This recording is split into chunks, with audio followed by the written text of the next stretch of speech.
Molt bon dia. Esperem que estigueu molt bé tots.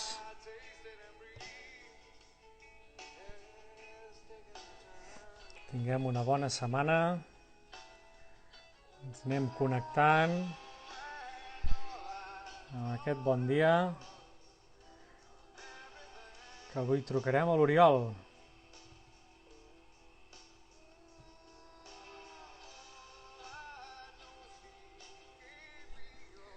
I ens hem preparat algunes preguntes que ens heu enviat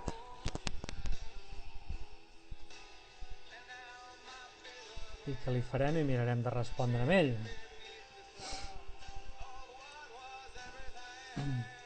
I si surt alguna cosa, doncs també podem mirar de contactar-lo, de que ens ho digueu i mirarem a veure si el truco.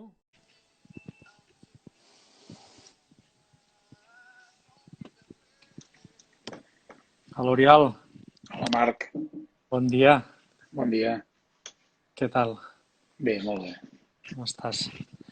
Doncs us va bé ara? Sí, sí, sí. Sí. Doncs primer de tot, merci per acceptar la, la trucada. Per nosaltres estem supercontents de poder parlar amb tu. Deixa'm presentar-te. Et presentaré dient que ets el meu germà gran.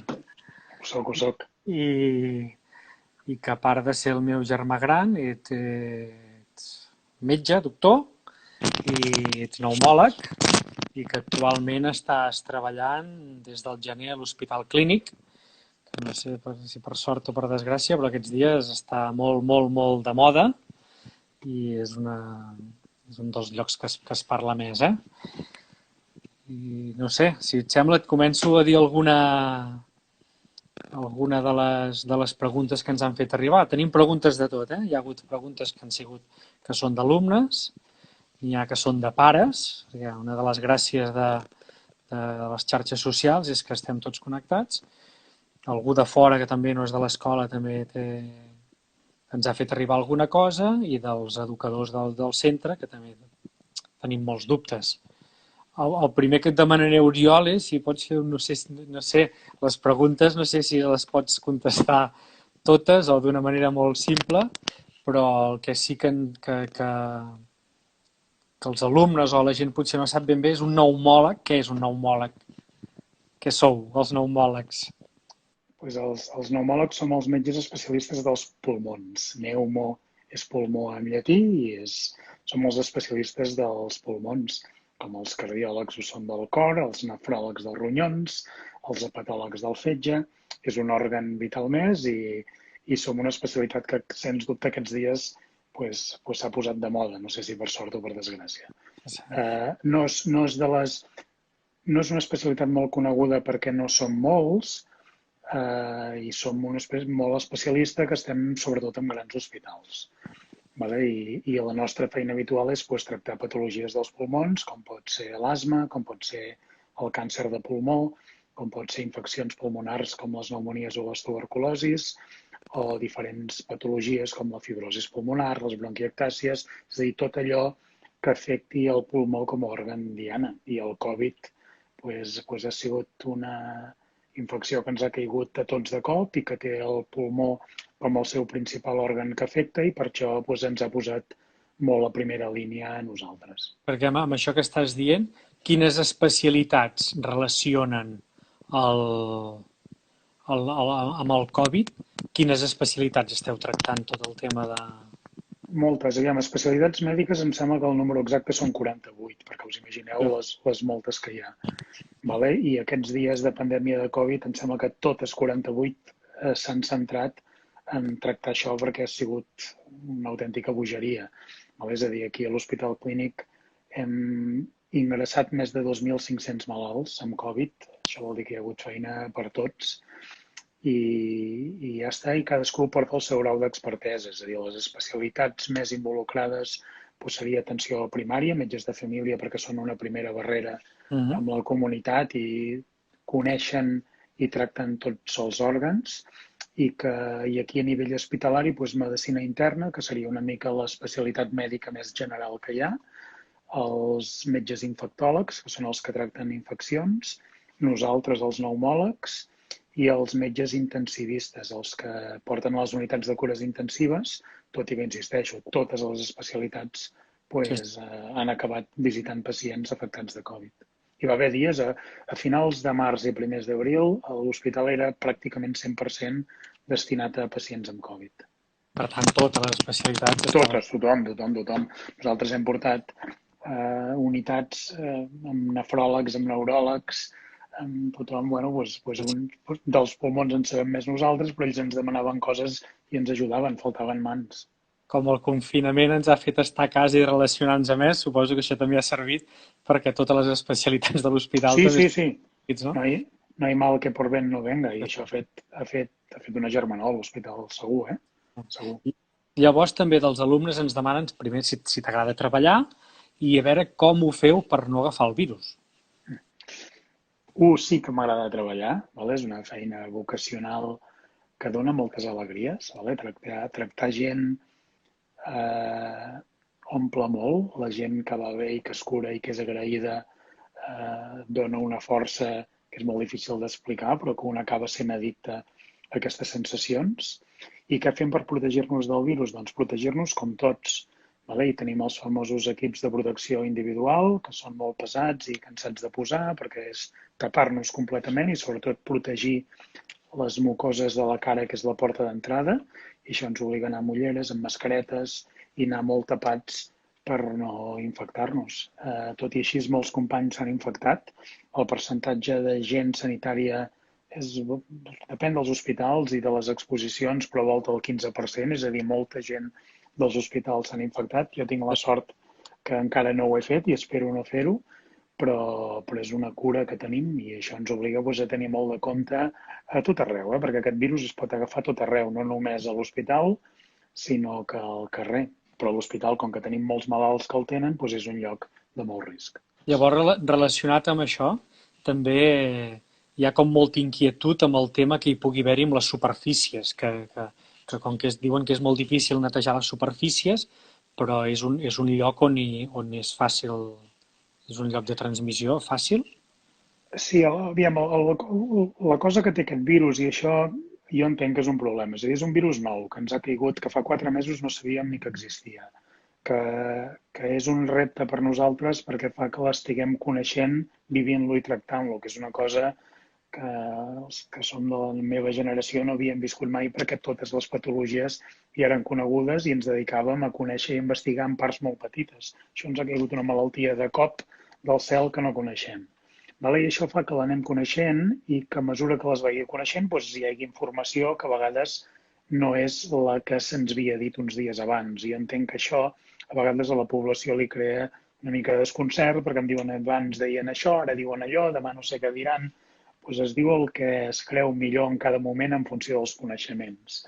Les superfícies segur que són una font de contagi. I són una font de contagi, ho entendreu molt bé, perquè aquest virus es transmet, o a dia d'avui coneixem que ens transmet, igual el dia de demà coneixem altres coses, però segur de dues maneres. Una és respirant. Si jo tinc el virus i respiro a prop meu, hi ha partícules d'aquests virus que si jo respiro també les puc inhalar i m'infecten. I el que és més important és que si jo estossego, que tots fem moltes vegades, amb les gotetes microscòpiques que jo trec a l'estossegar, quan aquestes gotetes van en una superfície, el virus, que no el veiem, es queda allà i viu bastantes hores. Depèn de cada superfície, depèn de la temperatura, depèn de la quantitat de l'inòcul, és a dir, no hi ha una cosa matemàtica, però aquest virus hi viu moltes hores. Si jo vaig a un lloc i toco aquesta superfície, aquest virus passa a formar part dels meus dits. I entra al meu cos quan, sense donar-me en compte, faig una cosa molt habitual, que és em rasco la boca, em toco el nas, em rasco l'ull, faig una cosa d'aquestes. El virus es posa en contacte amb una mucosa meva i acaba entrant en el meu cos. I quan acaba entrant en el meu cos, aquí ve el problema, perquè fins que jo no tinc símptomes, si és que n'acabo tenint de que estic infectat pel virus, des d'un lleu constipat fins a ofegar-me molt o tenir d'anar a l'hospital, venen una sèrie de dies, que pensem que és entre 7 i 14, que jo sóc portador d'aquest virus i no en sóc conscient. I aquest és el gran risc d'aquest virus. I és com s'espanta, perquè quan un es troba malalt doncs es queda a casa i no infecta, però quan els 7 dies abans tots els meus estornuts, tots els meus contactes, allà on he passat, puc haver deixat virus que fa que infecti una altra persona. I des de que tu pots agafar fins que et poden donar l'alta del tot, quan pot passar això? També passen molts dies i és molt persona dependent. L'expressió clínica, el que fa aquest virus en cada un de nosaltres, és molt variat. Va des de que l'haguem passat i no ens n'haguem donat compte, que això pensem que passa molt i és un problema perquè és gent que és potencialment contagiosa i no la podem detectar, fins a casos lleus que resolen en 2 o 3 dies, fins a casos greus. Nosaltres aquí tenim gent ingressada fa més de 50 dies que estan ingressats i continuen amb problemes respiratoris. Llavors també una mare dels alumnes ens demana si se sap si es pot passar 2 cops. Una altra molt bona pregunta, encara no ho sabem, el temps ens dirà. Pensem que és molt poc improbable que la gent que ho ha passat, com que ha desenvolupat defenses contra el virus, si torna a estar en contacte amb el virus, aquelles defenses serviran per evitar que ens torni a infectar. Però hi ha casos descrits a la Xina de gent que ja ho ha passat 2 vegades i és probable que aquí acabi passant. Segur que acaba sent una porció petita o molt petita de la gent que ho hagi passat, però hem de tenir molta cura perquè és una cosa possible. Llavors, l'altre problema és si el virus muta, que a vegades els virus ho fan. És a dir, els virus són llestos i a mesura que troben que tenen defenses canvien la seva configuració per ser més agressiu. Això, per exemple, és el que fa la grip. La grip tenim vacunes, però com que muta, les vacunes no són efectives i se n'han de fer unes altres. És una de les pors que tenim. I també ens demanen a veure fins quan ets transmissor. També una altra pregunta que no se sap i que també depèn de cada persona. El més freqüent, és a dir, som sobretot quan agafem el virus i el virus es multiplica dins nostre, però continuem sent transmissors fins que no l'hem guanyat. És a dir, la fase més perillosa per ser transmissor és la preclínica, la d'abans de tenir símptomes, però un cop tinc símptomes ho continuo sent. Fins quan també depèn de cada persona. Hi ha persones que en pocs dies deixen de ser-ho i hi ha persones que ho continuen sent a lo llarg del temps. Considerem que el més habitual són els 7 primers dies després d'haver tingut la malaltia, tot i que hi ha gent que fins a 14 dies ho pot tenir. Per tant, per això es recomana a dia d'avui, i potser en el futur canvia depenent dels coneixements, que aquella gent que ho hagi tingut ha d'estar en confinament, en aïllament per evitar contactes, fins que passin com a mínim 2 setmanes que hagin passat els símptomes del virus. Això, com que és molt llarg, hi ha molta gent... És molt llarg, això. Això és molt llarg i és molt pesat, però aquí és on entra la nostra responsabilitat i civisme. Llavors també... Digues. Res a dir, una cosa, no sé si la demanaràs, però per aquest públic i això és molt important. Aquest virus ens pot afectar a tots.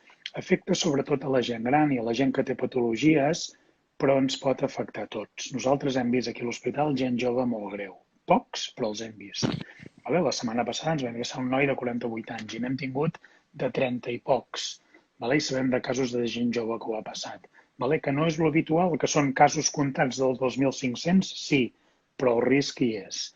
El problema per la gent jove és que no li podem perdre la por, perquè tot i que és molt poc probable que ens faci una malaltia greu amb nosaltres i en gent molt més jove que nosaltres, amb els que ens esteu veient en aquest live, sí que són transmissors.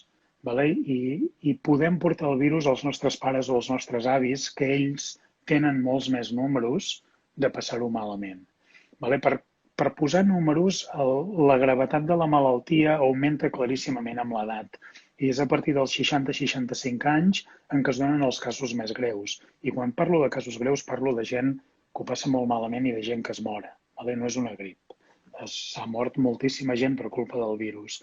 I la infecció d'aquesta gent pot ser deguda al contacte d'una persona jove simptomàtica.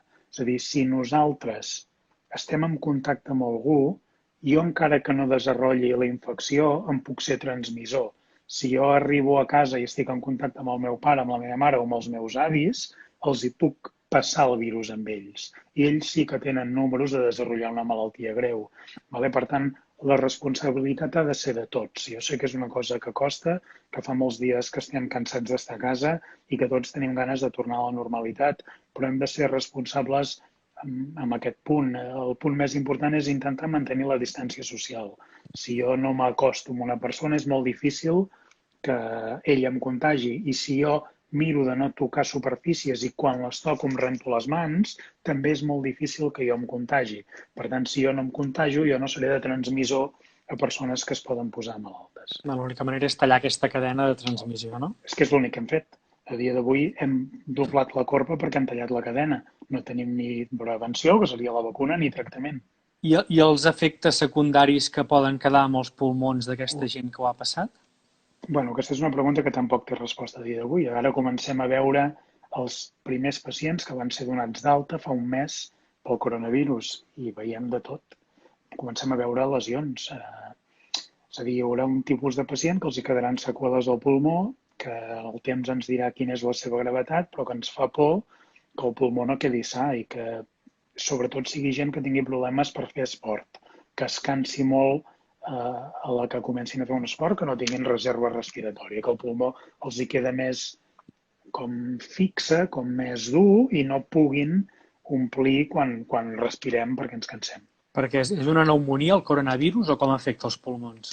Quan afecta els pulmons fa una pneumònia. És a dir, el coronavirus pot fer el que en diem un quadre de vies altes, que això ho dona molt a la gent lleu, que és quan agafa només el nas i la boca, i és una sensació de rinorrea, de malestar, es perd l'olor, el gust, però quan baixa cap als pulmons i afecta els pulmons és una pneumònia. I per diagnosticar la pneumònia necessitem fer una prova d'imatge, necessitem fer una radiografia o un escàner. De vegades podem escoltar-ho, però necessitem fer aquestes proves. I una pneumònia què és? Una pneumònia és una infecció aguda dels pulmons. Els pulmons, això és una... Sí, donaria per... Donaria per molt, però és quan els pulmons que tenen unes unitats per respirar, que són els alveols, aquestes alveols s'omplen de material infecciós i és el que en diem una pneumònia i que impedeixen fer la feina al pulmó. És a dir, és per això que no respirem bé, és per això que ens ofeguem i és per això que la gent arriba aquí a l'hospital que no puc respirar. L'Anna Soler ens demana per les pneumonies silencioses? Bueno, no ho sé, és un terme no mèdic aquest. És a dir, si hi ha pneumònia, hi ha pneumònia. Si és silenciosa, voldrà dir que no dona símptomes o que dona pocs símptomes, entenc jo. És a dir... I llavors també hi ha una cosa que ens han demanat, que és per què la mortalitat és més alta amb homes que amb dones. Bueno, també això s'està estudiant, no ho sabem, però tampoc és molt diferent, És a dir, ens movem del 60-40%, és a dir, no només és una cosa d'homes, però ja després d'haver-ne vist tants casos, sí que afecta més als homes. L'explicació sembla molt clara i és que els receptors, i això és de nota, però perquè ho entengueu una mica, és a dir, aquest virus necessita uns receptors a les nostres cèl·lules per entrar dintre de les nostres cèl·lules i reproduir-se, que és el que acaba fent el mal. Per entrar a les cèl·lules, uns d'aquests receptors que s'han trobat, que es diuen AC2, estan relacionats al cromosoma Y. I per això es pensa que els homes que tenim cromosoma Y, les dones, els homes som uns XY i les dones són dos X, doncs tenim més receptors d'aquests i per això és més fàcil que se'ns entri. Però això acaba sent una teoria, és a dir, això s'està començant a estudiar. Per això el coneixement biomèdic és tan important i hi ha recerca en aquest camp des de fa 2 mesos. La recerca és l'únic camí per conèixer el virus, saber què ens fa i un cop sapiguem què ens fa poder pensar com el podem prevenir i tractar. No tornarem a la normalitat fins que tinguem una vacuna. I la vacuna hi arribarem des de la recerca biomèdica. I no se sap en quin moment estem d'aquest tema de vacunes. No. És el pelotazo de l'any. És a dir, de l'any no, del segle. És a dir, hi ha molta gent destinada aquí a tot el món a buscar per tot això, però és a dir, la vacuna és... Perquè una vacuna és donar alguna cosa al nostre organisme perquè desenvolupi defenses que puguin ser capaces de, quan arribi el virus, el frenar-lo.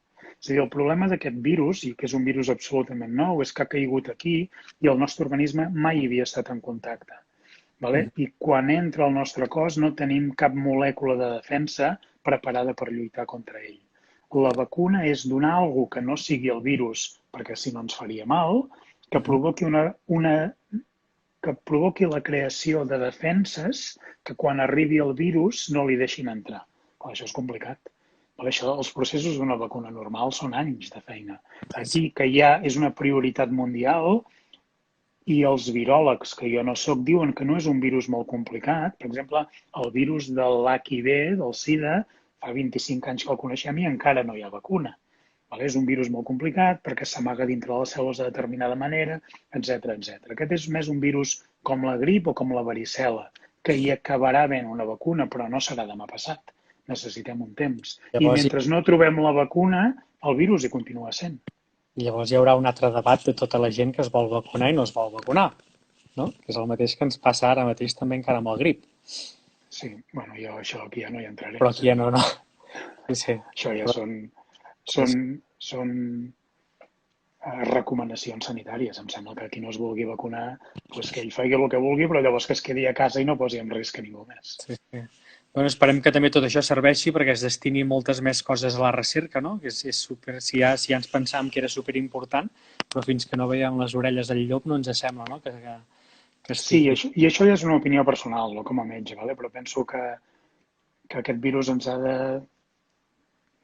fer una sacsejada quasi moral a tots com a població i hem de canviar moltes coses. Necessitem un món més just, més sostenible i més enfocat a les necessitats que tots tenim. És a dir, potser no fan falta tants militars i tants tancs i tants avions, que no deixa de ser una reminiscència de l'última gran crisi mundial que hi va haver, que van ser les guerres mundials. Però el sotrac d'aquest segle és aquest. Res tornarà a ser igual abans i després del coronavirus per l'impacte social que tindrà. Clar, jo crec que això que dius, els que vivim en un poble que no estem a dintre un hospital, encara ens sembla que ens costa acabar d'entendre això que acabes de dir, no? Que tu em repeteixes tantes vegades. I potser per acabar, perquè a les 11 tenim classes, quin consell, si és que existeixen consells, ens pots donar per quan tornem a l'escola? Aviam, que no perdem el respecte al virus. I probablement estic una mica esbiaixat perquè he vist a patir moltíssima gent. Jo entenc que el que viu en un poble i que fa dies que no hi ha cap cas i que la gent està farta d'estar a casa té moltes ganes de fer vida normal, però no li perdem el respecte. És un virus molt contagiós. Recordem que sabem que en un enterrament a Àlaba una persona en va infectar 70 que tenia al costat durant l'hora de l'enterrament. Això vol dir la contagiositat que té i que és potencialment molt greu. Ha fet 10.000 morts a Catalunya, que és una autèntica barbaritat.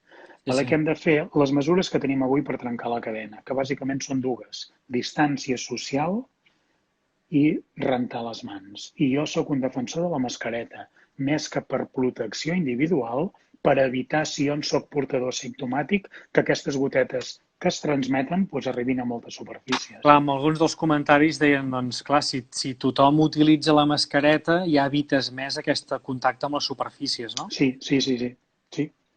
És a dir, això també hi ha hagut molt i és complicat i potser no ha de ser obligat per tothom ni en tots els moments, però en les situacions que hi ha gent amb els coneixements que tenim a dia d'avui, i això insisteixo, i això és un problema per nosaltres, perquè avui donem uns consells que demà passat surt una evidència que ens diuen una altra cosa i s'han de canviar.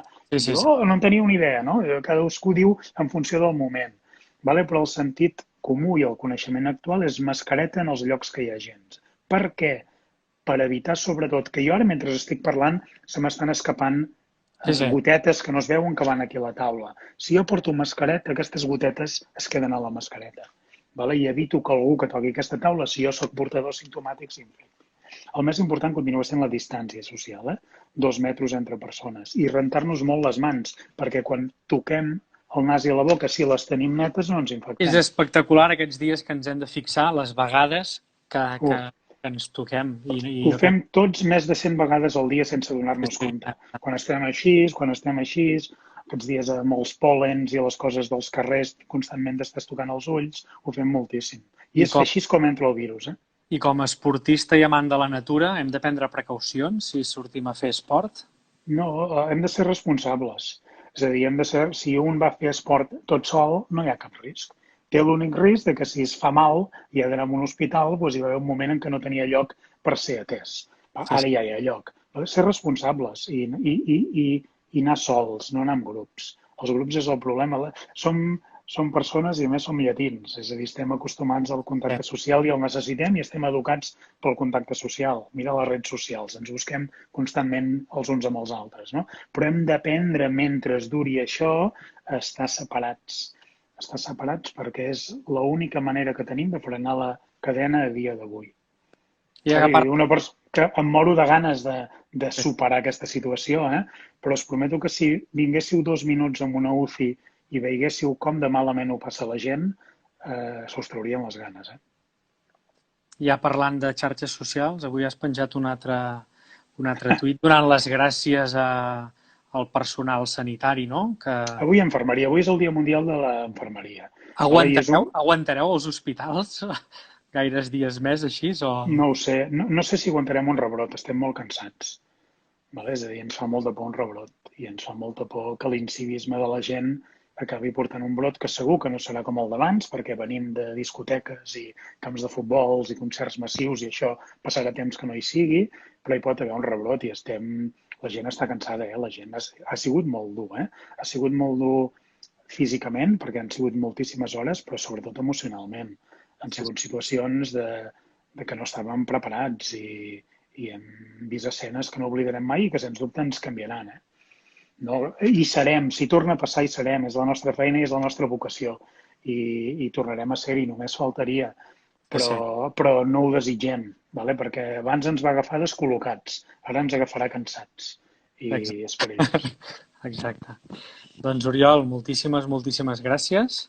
Un plaer, a disposar. Els comentaris de la gent són superbons, que els ha agradat molt, que ho han entès molt bé, que ha sigut molt interessant. També molta gent de Navàs, tenia moltes gràcies de tornar-te a veure. Doncs molts records de Navàs, soc navassenc 100% i trobo a faltar molt el poble i cuideu-vos molt i cuideu-vos i cuideu els altres. No li perdeu la por i sigueu responsables. La responsabilitat de cada un és la clau per sortir d'aquest episodi i és la clau per convertir-nos en millor societat, que ho hem de fer. I tant, ho hem d'aprofitar. Doncs molt bé, Oriol, merci. Una abraçada. Una bona feina, un bon dia a la feina. Molt bé, molts records a tots. Adéu. Igualment. Adéu.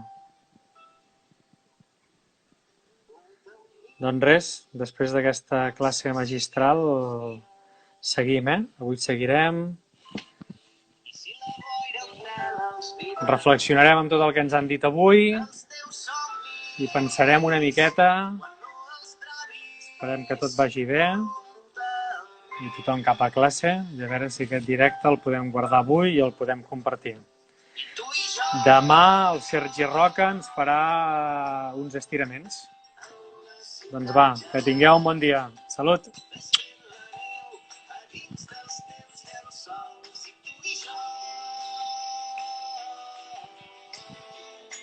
Fins que se't curin les ales, jo seré el que has cantant els teus malsons. Compte amb mi en els dies de lluitar.